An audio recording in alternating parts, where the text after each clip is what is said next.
सतपुड़ा की वादियों में 750 मीटर ऊंचाई पर बना है असीरगढ़ का किला। हैरान कर देगा नेपानगर के असीरगढ़ किले का इतिहास।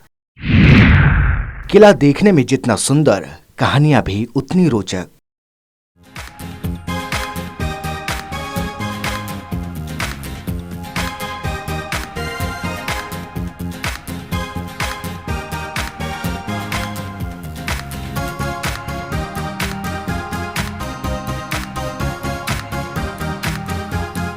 खूबसूरती से भरा असीरगढ़ का किला सतपुड़ा की पर्वत श्रृंखला में 750 मीटर ऊंचाई पर बना है।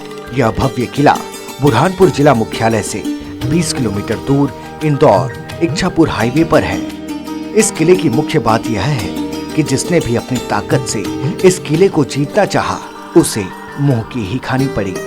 इस कारण हजारों साल पहले बने इस किले को पूरे देश पर राज करने वाले शासक भी नहीं जीत पाए।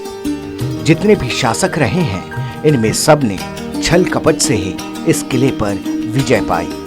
आजादी के पहले तक इस पर अंग्रेजों का कब्जा रहा और उसके पहले सबसे ज्यादा शासनकाल मुगलों का रहा। 3 भागों में विभाजित है असीरगढ़ के किले की संरचना। असीरगढ़, कमरगढ़ और मलयगढ़ में विभाजित है किला। किले के निर्माण की तारीख को लेकर इतिहासकार एकमत नहीं। भव्य और आकर्षक असीरगढ़ के किले की संरचना की बात की जाए तो यह किला 3 भागों में विभाजित है।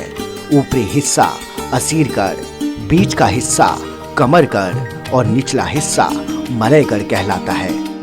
इस किले का निर्माण कब हुआ, यह इतिहासकार भी नहीं बता पाए, लेकिन पुरातत्व और पुराने ऐतिहासिक पत्थरों और इस किले में मौजूद चीजों को देखकर कई कहानियां लोगों ने गढ़ दी है। कुछ लोग कहते हैं कि यह किला अश्वत्थामा की पूजा स्थली है और कुछ इसे एक सूफी संत का स्थान बताते हैं। वहीं कुछ तो इसे आशा अहिर नामक शासक का किला कहते हैं और इसलिए इस किले का नाम असीरगढ़ रख दिया गया। हवाई मार्ग से दिखाई देते हैं 5 तालाब, मंदिर और मस्जिद। साल भर पानी से लबालब रहते हैं गंगा और जमुना कुंड। ऊंचाई पर होने के बावजूद पानी से लबालब रहते हैं दोनों कुंड। भव्य और आकर्षक दिखने वाले असीरगढ़ के किले की संरचना की बात करते हुए आगे बढ़ें तो यह किला 60 एकड़ में फैला दिखाई देता है। यह भव्यता ऊंचाई या हवाई मार्ग से दिखाई देती है। इस किले को देखा जाए तो यह किला अद्भुत नजारों वाला दिखाई देता है। इस किले पर एक मंदिर और एक मस्जिद की ऊंची मीनार भी हवाई मार्ग से दिखाई देती है। किले में 5 तालाब हैं, साथ ही गंगा और जमुना नाम के 2 कुंड भी दिखाई देते हैं। ऊंचाई पर होने के बावजूद दोनों कुंड साल भर पानी से लबालब रहते हैं। इसको लेकर यह भी कहा जाता है कि दुश्मन को मारकर इन कुंडों में डाल दिया जाता था। आशा अहिर नाम के शख्स ने बनवाया था किला। परिवार और पशुओं की सुरक्षा के लिए बनाई चूने और पत्थरों की दीवार। मिन्नतों के बाद सूफी संत ने दी थी इस जगह पर रहने की मंजूरी। असीरगढ़ के किले को लेकर इतिहासकारों का कहना है कि इसे आशा अहिर नाम के व्यक्ति ने बनवाया था। इस व्यक्ति के पास अनगिनत पशु थे। अगर इन पशुओं को शेर और अन्य जानवर खा लेते थे या कोई राजा पशु जब्त कर लेता था तो आशा असीर अंदाज लगाते हुए समझ जाता था कि उसके पशु कम हो गए हैं, जिसके बाद पशुओं की सुरक्षा के लिए ऐसे स्थान की जरूरत थी जहां से वह नजर रख सके और उनकी सुरक्षा हो सके। फिर आशा असीर ने इस स्थान को चुना। लेकिन यहाँ हजरत नुमानन चिश्ती नाम के सूफी संत रहा करते थे, जिसके बाद आशा अहिर ने सूफी संत से मिन्नत की और अपने परिवार और पशुओं की सुरक्षा का निवेदन किया। बाद में संत मान गए और उसे यहाँ रहने की अनुमति दे दी। इसके बाद आशा अहिर के साथ छल कपट से फिरोज शाह तुगलक के एक सिपाही के बेटे नसीर खां ने असीरगढ़ किले पर कब्जा कर लिया। आशा असीर से छल करके नसीर खां फारूकी ने किया था कब्जा। धोखे से शासक मोहम्मद अकबर ने किया था किले पर कब्जा। बहुत मजबूत थी फारूकी के कब्जे वाले किले की सुरक्षा व्यवस्था। जब धीरे धीरे इस किले की लोकप्रियता बढ़ती गई तो पूरे देश पर कब्जा करने वाला शासक मोहम्मद अकबर ने भी इस किले पर आधिपत्य जमाने का मन बनाया।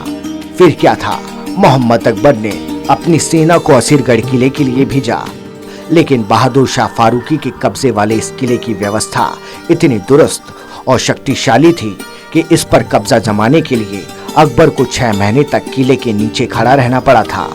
अकबर ने असीरगढ़ पर आक्रमण तो किया, लेकिन किले के सारे रास्ते बंद होने के कारण वो किसी का कुछ नहीं बिगाड़ सका और हार मान ली। इसके बाद अकबर ने रणनीति तैयार की और बहादुर शाह को संदेश भेजकर यह विश्वास दिलाया कि वे आपस में बात करना चाहते हैं, किसी प्रकार का कोई हमला नहीं किया जाएगा।